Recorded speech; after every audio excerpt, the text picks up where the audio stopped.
Wena sizakuthiwa ngomunye wamalunga alesifiso sokuba zinkokheli zomdlalo weZimbabwe. Kuyini osokukukhuthaze ukuthi usukume ngalesi sikhathi abantu ababona ngani ibhora selimele lenyulwe edakeni kade lukulu? Uzabona ukuthi mina ngafundisa ibhora ye-Highlanders iqembu elidala lapha eZimbabwe, iqembu elama trophies amaningi, iqembu elalibhuqa amanye amaqembu kakhulu. Mina njengomodel Sikuthele Ngwenya lizabona ukuthi ngakhuluma mina ngo-2021 ukuthi ngifuna ukuba umsekeli eka-president weZIFA, kodwa sengibona ukuthi hayi kulabadala abafuna ukungena labo bengabasekeli abasuka ngapha kithi eMadebeleland, abahlanganisa uPeter Dube, Omega Sibanda, uKenny Ndebele, loKhiphi Banda. Ngathi hayi mina ngisamfitshane, angifuni ukuxokozela, angifuni ukuthi ngincintisane labantu abadala. Ngathi phansi kancane ngifunde, ngoba iminyaka isangivumela mina ukuthi ngifunde okuningi kubo. Akukhathazeki ukuthi ngubani ozancinta, ozawina kulokhu kuyi-election. Nxa kungenzeka ukuthi ungene ube lilunga le-board, njengoba uthe ungena ku-board member lapha, kuyini ofisa ukuthi kuguqulwe kumdlalo webhola? Uzabona ibhola nxa ulikhangele lapho liletha ukuthula esizweni sethu.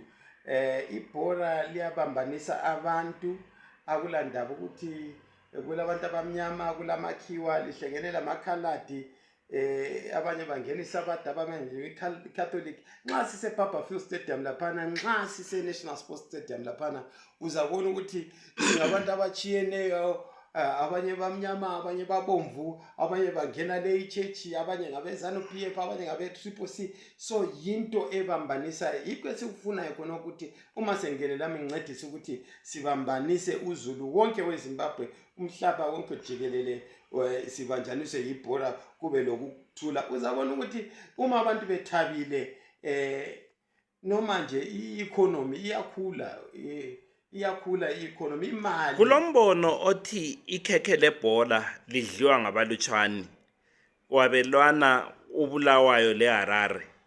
Wena usungenile uzakuqeda lokho na? Angijabona ukuthi mina ngumuntu owakhulela eHarare, kodwa ngumuntu wangapha. Uzabona ukuthi ngiyabona sibili ukuthi ezintweni eziningi siyabesele, kodwa ngikhona mina ukuthi ubulawayo phumelele, ubulawayo engasali ngemuva, sihambe sonke ndawonye njengelizwe lonke eleZimbabwe. Sifuna ukuthi umuntu oseCholocho, umuntu oseBeitbridge, wonke umuntu ezizwe ukuthi ulengxenye yakhe angayiyenza ukuthi sithuthuke ebhoreni leZimbabwe. Ayisikho kwakubulawayo kuphela, asikho seHarare kuphela, asikho seBeitbridge, Nyamapanda, asikho seLwagwelo, eMagwababeni. Wonke umuntu kufuze ukuthi ezizwe ukuthi kukhona okufuze ekwenze ukuthi ibhora leZimbabwe lihambe phambili. Ngiza kutshela into yodwa Lovemore, ukuthi khathesi uzakhangela ukuthi silabantu abadlali bebhora abaningi abasuka emakhaya. Uzabona ukuthi bona labo ama-players singakhangela emakhaya, singahambisa ama-coaches, sibe lama-tournaments khona ngale emakhaya, sizathola oPeter Ndlovu khona ngale. Yikuthi labana abantu ngiyakuzwa emathawuni bezodlalela iDynamos labo Highlanders ukuthi ngiyakuzwa Ngwenya. Nxa unganginika imicijo emine ongani yinto esenhlizweni yakho okhangelelwe ukuthi kumdlalo webhola lo weZimbabwe kumele kuguqule, yiziphi lezo i4 points zakho ohamba ngazo ku campaign?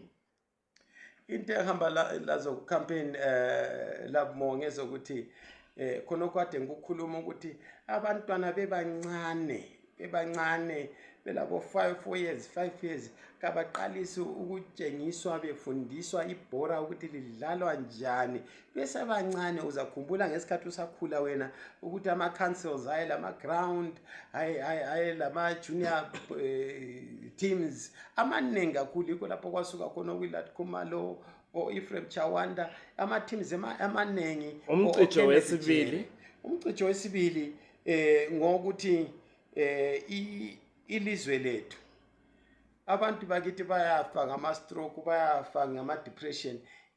Ibhora kufuze li-entertain abantu, lichaze abantu.